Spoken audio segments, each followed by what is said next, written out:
Mr. Andrew Nelson is founder, CEO of Carman Line Industry. He is also founder and CEO of IntelliRail, a railways contract system.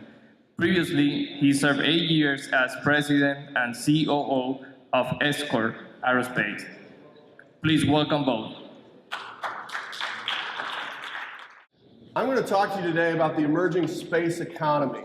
You heard a little bit about it in the panel before.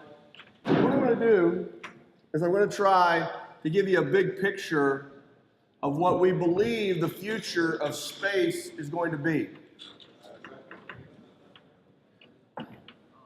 So, let's start with an inspirational image. Imagine 20, 30, 50 years from now, you, or perhaps this is for your children, your grandchildren, are walking along in your place of business. You might live close by, you've walked to work, and you go by a big picture window and this is what you see. Wow. Who would want to see that view from their place of business? Well, let's be honest. Would that be a hell of a view? Now granted, the view outside my hotel at the beach today was pretty good too. But this is what we think might truly be possible in the years ahead. Full commerce going on in space, a multi-trillion-dollar industry. But today, the current space economy is about $315, $320 billion, depending on who you talk to. It's made up of a variety of different pieces. This purple and yellow piece is sort of a combined government piece. It's about $75 to $80 billion. Sort of over here. The other pieces are generally what you might think of, or maybe you don't even realize it's space related. DirecTV, for example, or the GPS chipset in your phone. Okay. There's also launch businesses here. Oh, wait a minute, went the wrong way. What's going on here? Going backwards. Okay. There is a variety of different pieces in the services and the infrastructure piece, but overall it's about $315, $320 billion. Pretty good market. What we believe in the future, though, is that this market could be in the trillions. Now let's think about the pieces, what I would call the big rocks of that marketplace. Today, what are the big pieces of today's economy? Communications, right? Big piece. We all spend a significant part of our disposable income on our cell phone and our TV and variety of entertainment sources. Well, if you look in the future, you'll see that this piece assumes that government space is probably going to grow over 15, 20 years at a 3 to 6% compounded annual growth rate, might get up to $250 billion. If you look at communications today, that piece that we saw earlier, about 150, 200 billion, we believe that's going to continue to grow, and again, at a reasonable compound annual growth rate, gets up to about $500 billion or 500 billion. But there are a couple new markets, replacement markets we call them, that space will start playing a role. Another part of your big disposable income you pay for is your electricity bill. We believe in the future that a lot of that electricity is actually going to be coming from space in the form of space solar power. And today, when you drive in your car that has metal, or you have steel in the buildings that you work in, those resources, not steel, but perhaps rare earth metals, which are very important to us as we move forward, might come from asteroid mining. Now, there's already been 5 companies founded around this concept recently, but I'll get to that later in my presentation. So that's sort of where we're going, we believe. Well, let's talk about $1 trillion, because everyone can throw that number around, but what does it really mean? Well, by definition, trillion is what? 1 with 12 zeros behind it, right? And of course, when we're talking about government money, you go up to the Congress in Washington, they're talking around billions here and billions of there and tens of billions this way. It's often fun to just write a check, $1 trillion check, Got Elon Musk there. It's a space presentation. I want one. There you go. Well, let's really talk about what a $1 trillion industry is. Now, earlier today, we heard from an executive from Lufthansa, the airline industry. And he talked, and that's a pretty big industry, but let's take a step back and let's talk about electricity generation. Global electricity generation markets, is that a $1 trillion industry? Now, worry about definitions. Electricity generation. Who believes that's a $1 trillion marketplace globally? Okay, a few of you that are still awake after that great lunch. Okay, I thought so too. But as it turns out, the way that's defined is it's more of a wholesale market. It's what's sold into the retail market. Turns out, 2016, it's supposed to be about a $300 billion a year marketplace. So I said to myself, well, what about this global airline revenue? We just heard from the guy from Lufthansa. We saw some of his numbers. I think they generated 13 billion. Is that no? It was 1.3 billion last quarter. Okay, add that up across the 85 or 90 major airlines around the world. Who thinks that's a $1 trillion industry? Okay, I thought so too. Well, as it turned out, in 2009, that number was about 500 billion. We were just coming off the Great Recession, right? Airlines were crushed in 2009. Well, it turns out we got some new data. And it turns out last year, about $745 billion. Pretty close. We're getting there. Okay. Well, I don't know. What could be a $1 trillion marketplace? What about who orders stuff off of their phone or off the internet? E-commerce. Is e-commerce a $1 trillion marketplace? Okay, you guys can all raise your hands. You think this one's there? This guy in the gray hair. You can raise your hand. Okay. I like to cold call. I used to teach. So it turns out that in 2013, Goldman Sachs, of course we all trust Goldman Sachs, right?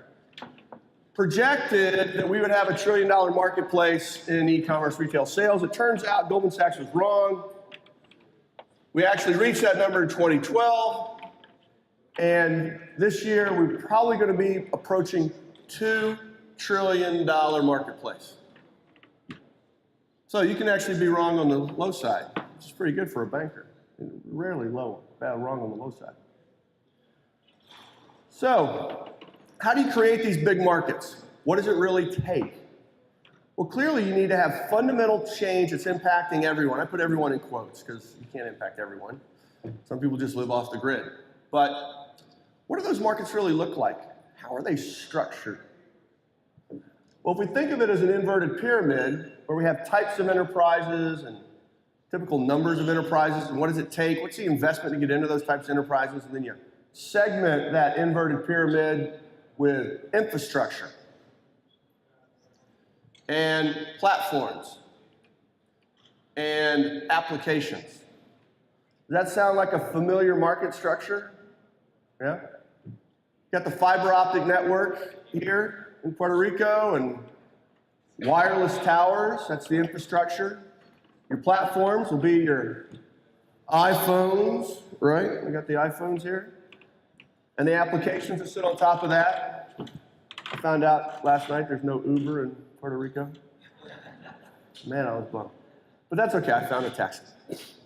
But what's it look like inside that place? Well, typically infrastructure, you might have 3, 4, 5, maybe 10 players. And those investments to make that infrastructure business work is typically in the billions. Billion, 100 billion, depends. The platform business, there might be tens, 20s, hundreds, thousands, depending on the industry sector that you're in. And those investments might be from the tens of millions all the way up to the billions. And then, of course, the applications market, there are millions of applications, typically. And raise your hand if you've actually ever developed an app for an iPhone or a cell phone. Typically, the audience I'm in, there's someone who's done some little app. Of course, those can take $0 because you're doing it in your spare time in your bedroom late at night, or it could take millions and millions of dollars. But the key here is, how do you solve that infrastructure problem? Typically, that's what generates that market starting. Normally, those are government investments. taxpayer funded, the road system, that sort of thing, or it could be by very, very large institutions, financial institutions. But in space, that infrastructure problem is what we call the launch bottleneck. We heard about it in the panel before us. It takes a lot of money to launch a satellite.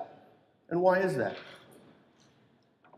When I flew here yesterday, I flew in on a Delta service from Atlanta. I landed at a brand new 737-900, and after they got done, this morning that plane took off and flew back, and they reused it. But what happens in the space business?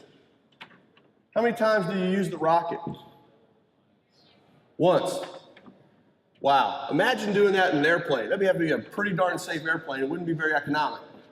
Well, the future of the space business and infrastructure is making it fully reusable, the launcher and the spacecraft. And that's where people are going. This is where Puerto Rico can actually play a competitive role when you have some place like Roosevelt Roads with big long runways and a potential for a landing pad for the first stage of a vertical rocket to come back on, which is pretty interesting. And people are doing that. But in the future, this will enable things like space-based solar power. When you have the ability to put thousands of kilograms into low Earth orbit or geostationary orbit for the price per kilo that they charge you to fly from here to New York, then things start to get interesting. By the way, it's only 300, 400 miles up to low Earth orbit. You know, energy consumption is about the same between here and New York for an individual seated on a plane. So the economics can be there if you have full reusability. And when you have solar power fields that are 50 kilometers by 100 kilometers beaming low power energy back down into a grid, then all of a sudden you don't have to worry about fossil fuels to power your generation stations or nuclear power. The platinum asteroid. Companies are already formed to pursue this. Rare earth metals are not rare in space. The key to your cell phone is some of the interesting circuitry that is made with metals today, currently 95% of which is mined in China. All the metal in this room, where did it come from? It came from mines. Where did that metal come from? Was it here when the Earth was formed? No, it wasn't. What happened when the Earth was formed, the Earth was spinning and all that mass went to the core. All the metal we have today that we use and mine has come from space in the form of asteroids impacting this planet. Interesting. Why don't we just go out and get some? And that's what people are planning on doing. NASA has a demonstration project planned for a couple years from now to do a small one. Orbital manufacturing and presence.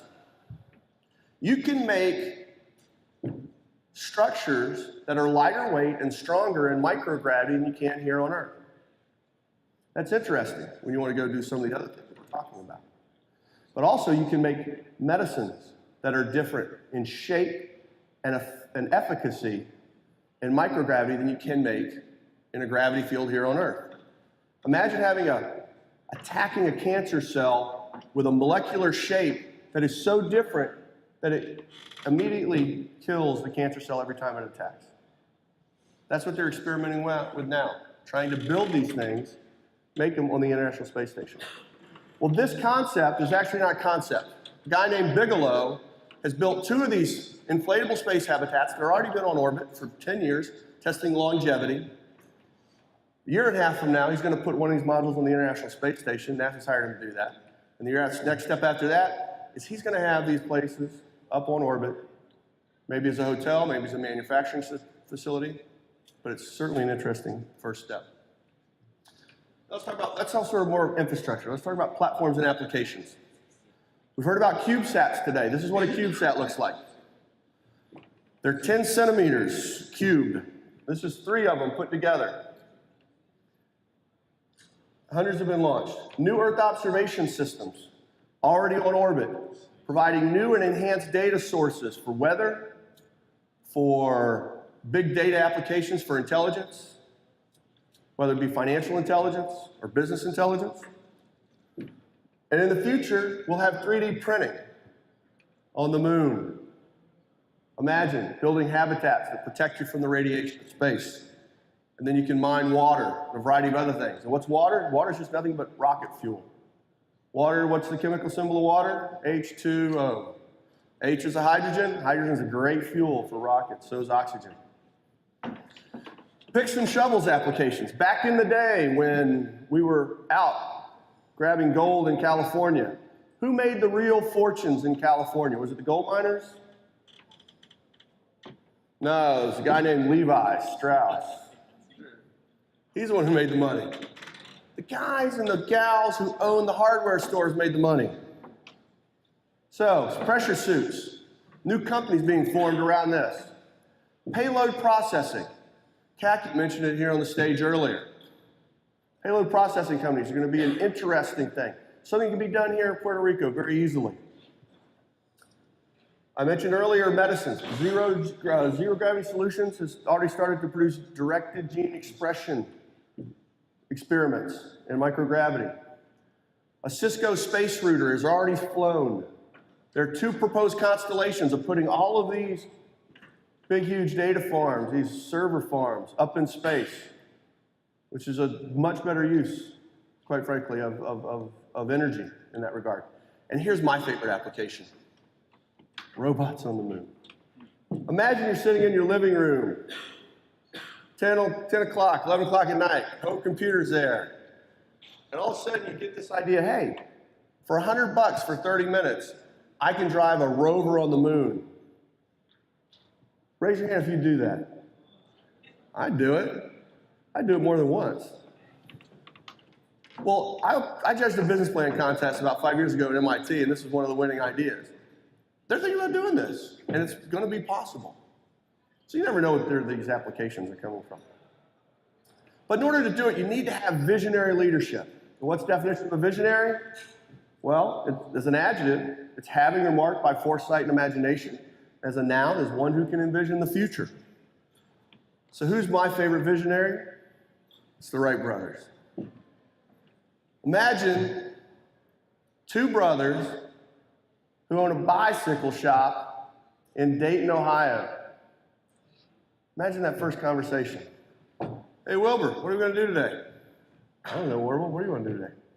Oh, let's go build a plane. What's a plane? You know, you fly it. You're crazy.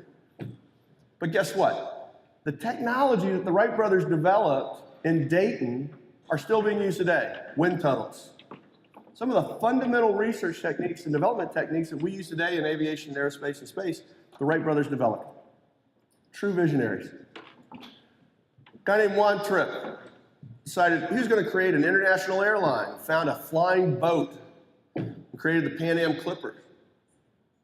Imagine in 1924-25 saying, hey, take a ship out in the middle of the Pacific between California and Hawaii, and we're going to land a boat next to it. We're going to land the boat next to it, and you're going to fuel up and then fly the rest of the way to Hawaii, and then island jump all the way to Hong Kong. And we're going to charge, one way, $100,000. That's about the equivalent ticket price of today's dollars. Wow, that sounds like a business model that Richard Branson's following now. Wait a minute, I used to run a company that had that same business model called X-Corp. It works. And then, of course, getting to space, reusable. X-1 was a good start. The X-15 was truly the first reusable suborbital space plane, 199 missions, almost all of them science-related. Of course, the space shuttle, we know about that.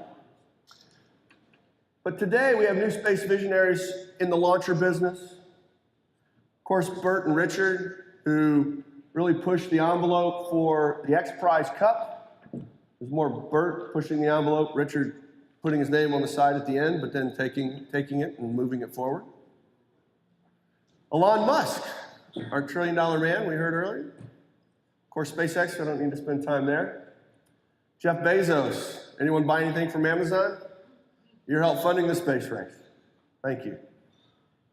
Paul Allen, interesting fellow, Microsoft. He's got a new thing called Stratolaunch, world's biggest airplane, bigger than the Spruce Goose, and he's gonna have a rocket underneath. And then there's some of these nano satellite launcher companies. You heard a little bit about it earlier, the ones you want to recruit to Puerto Rico. These are the two guys you got to talk to. Peter Beck from Rocket Lab. Currently, the first set of rockets going to be launched out of New Zealand, but he's looking for other places. Thomas Marcusic lives in Austin, Texas, where I flew from yesterday. Got a little company called Firefly Systems. And there are many more, by the way. Many more trying to do these small nanosat launchers. And reusability is in the mind of almost all of these companies. Maybe not at first, but eventually. Manufacturing. I call it manufacturing and other stuff, mining.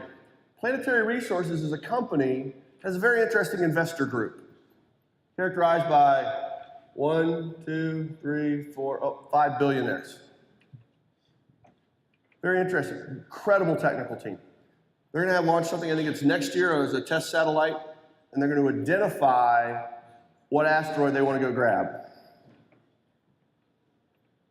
Bob Bigelow, I mentioned earlier. Anyone know how Bob Bigelow made his money? Anyone ever stay in a Motel 6? I have.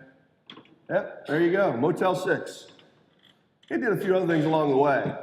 Billionaire though. Incredible, huge facility. He manufactures this stuff out in North Las Vegas.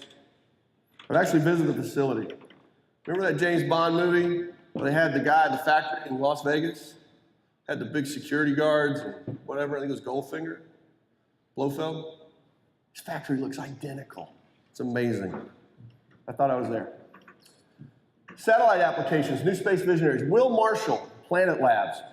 Ex-NASA guy, got a British accent, so he's obviously smarter than all of us. Which I've told him he's not several times. Anyway, Will's a great guy. His company's now launched 28 CubeSats now. They call them flocks. Pretty amazing. They're doing all sorts of interesting remote sensing applications.